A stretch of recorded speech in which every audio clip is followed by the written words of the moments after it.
Greetings and welcome to this episode of the Conscious Business Coffee Break, where we take a few moments to explore what's happening in the conscious business movement, expand your awareness, and encourage your efforts in conscious business. I'm Stephen Donaco, the Program Director of the Conscious Business Enterprise, which is a division of Humanities team. And today on the program, we're going to talk about the ongoing relevancy of business school in its current form. That MBA degree. And there are two different pieces that I'm going to put in the comments to the video when we're done that you can read that are related to this. And the first one is titled, Why We Should Bulldoze the Business School. And this is in The Guardian by Martin Parker, who actually came from the inside. And before I get into some of that article, some of the summary of the article, let me say that I know, having come from the world of business myself, particularly banking, I know MBAs, people with Masters of Business Administration degrees. I have friends who have MBAs. There are people in my family who have MBAs. So my master's degree is in counseling, however, but I've worked in business. So, but I never felt led to go to the MBA route. Any case, so I just wanted to be transparent with that. So why we should bulldoze the business school. So Martin Parker, and he's written a couple of pieces in The Guardian, actually. So once you go into the article, you can click on his author name, and you'll see some other pieces he's written along this topic. Because as an insider, this is what's interesting about evolution within a structure, is that change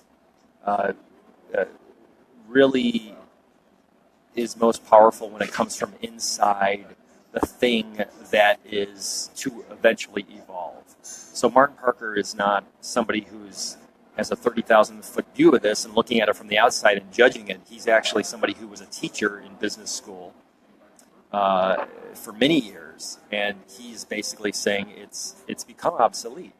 And he says, these business schools have a big influence, but they're also, quote, regarded to be intellectually fraudulent places, fostering a culture of short-termism and greed, which mirrors exactly what's happening in business, in this old or current paradigm of business. And he says further that the business schools have really been corrupted by the people in charge. So again, if we look at this as a mirror of what's happening on the outside in business, a lot of the corruption in corporations happen among those who are in charge. So business schools being corrupted by following the money and just having a single pointed focus on money. Researchers who pump out paint-by-numbers papers for journals that no one reads, which is a pretty harsh statement. Students expecting a qualification in return for their cash, or more likely their parents' cash. So just because you can afford the degree, does that mean you're automatically entitled to the qualification, to the credential? And I've seen this before. I mean, I taught adjunct myself in a college setting where there's an entitlement that, like, well, I'm paying for it, so I should just get it. And this isn't to say that people in advanced degree programs don't do the work, but there's also this entitlement undertone that happens concurrently. And then further, most business school graduates, in reality, don't become high-level managers. He says they just become precarious cubicle drones. And I've seen this in my own experience. I've seen people who were peers or colleagues of mine who got MBAs, and they either weren't part of the right club in the corporation, that they didn't hang out in the right circles, they weren't kissing the right boots, and in some cases they weren't. This color of their skin wasn't right. So the unfortunate thing about that is that people work hard for these degrees, expecting to move up, and a lot of times they don't. So was the degree really worth it after all that time? So he says business schools only teaches one form of organizing, market managerialism. And what he says is we need to demand an entirely new way of thinking about management, business, and markets. And this is what the Conscious Business Enterprise program does.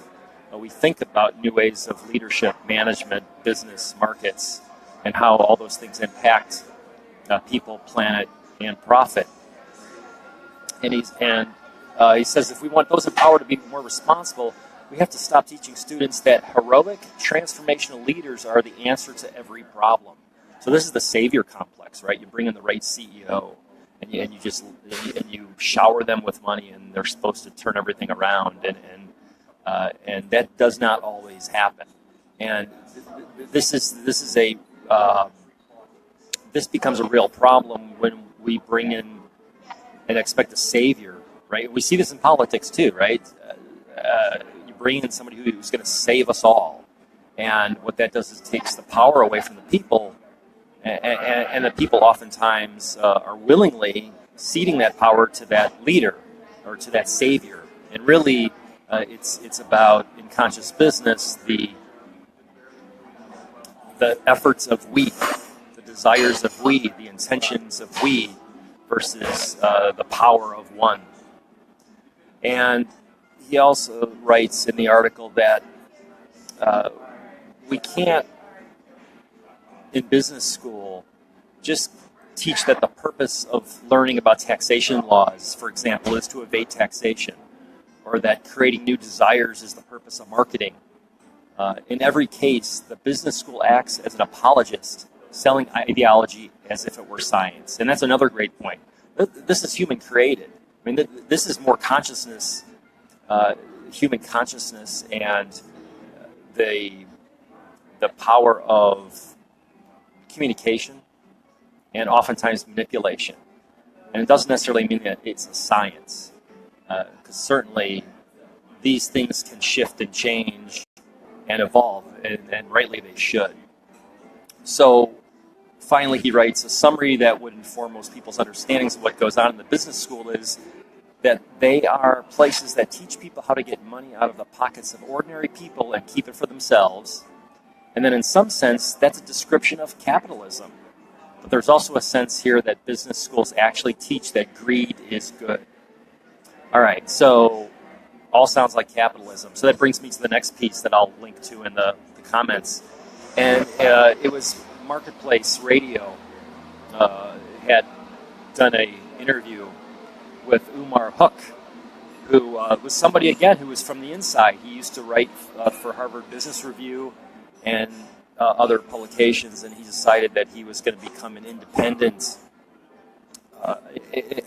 advocate who would take his work directly to the people through blogging and so forth, because he wasn't seeing the system as it is being able to serve humanity and the planet, frankly. So, he says capitalism is good in the sense that it's provided us with material advancements and the potential for a higher quality of life, right? So there's this part that we don't throw it all away, but we take what's good about it and we bring it forward and we evolve it. But that's not what's always been happening.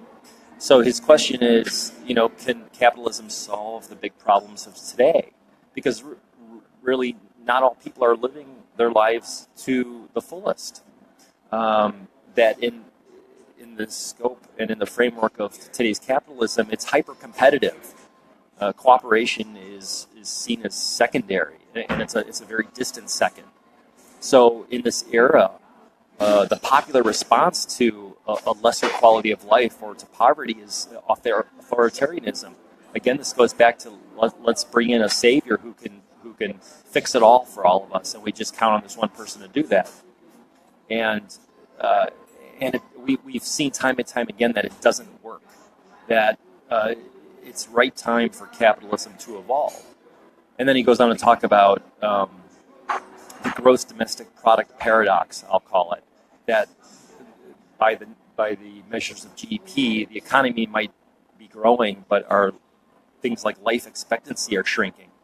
Quality of life is reduced. So he talks about the need for measures of well-being that are equal to the measures of economic growth. And those measures of well-being are being instituted by countries such as Bhutan, which has a gross national happiness index Canada also has something similar, as well as Australia and other countries. In the United States, we don't see that, and this is the biggest capitalist country, perhaps really unarguably in the world. So time for us to evolve here and support the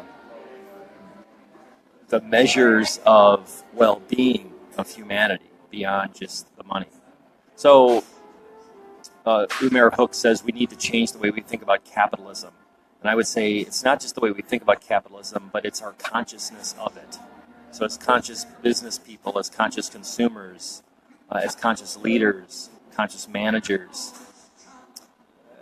let's think about whether this is the best we can do, right? So for instance, think about the computer that you have or your phone.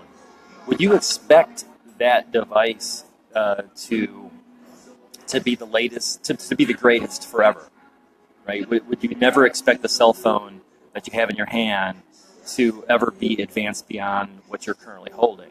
And most people will say no, and pretty much everyone will say no, that there is a next version that will come out, that the technology is always going to be improving, that we really expect something like our computers and our cell phones and other technologies to innovate.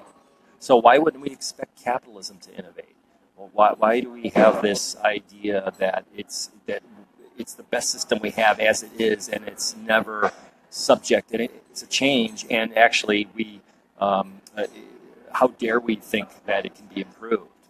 But the truth is, and in the spirit of evolution, it is required really to change in order to continue to evolve and to be of benefit to all of humanity. So capitalism perhaps is something that is a 20th century technology that now is needing to be rebooted for the 21st century. And we're seeing this because people on the inside of the system are calling it out and saying it doesn't work anymore. So the last thing I'll say is that, the economic system or the business world and the political world are very parallel in this sense. And they really have been in cahoots with one another and supporting one another. And that third pillar, so if you look at business, politics, and society as the three pillars of our civilization, business and politics have been in cahoots with each other for a long time. And it's been at the detriment of society, at the detriment of people. Except for those who are the ones that are in power by force, quite frankly. So really, what this calls us is to come together, the power of the people in business, to come together, as well as in politics, and say it's time to transform, it's time to evolve. And people from the inside are recognizing this, and they're taking the lead as conscious agents of change. So I will post the links to both these articles in the video, the comments to the video, and the Guardian article is a long read, but it's well worth your time. And the Capitalism piece is a podcast, so you can listen to the interview with Umar Hook about halfway through that podcast. So, but they're both really good pieces, and I think well worth your time. So thanks for joining me on the Conscious Business Coffee Break. I'm here at Uptown Cafe in Valparaiso, Indiana. So thank you for giving me a space to do this here today. And we will see you on Wednesday, 9 a.m. U.S. Central Time for another edition of the Conscious Business Coffee Break. Have a great day.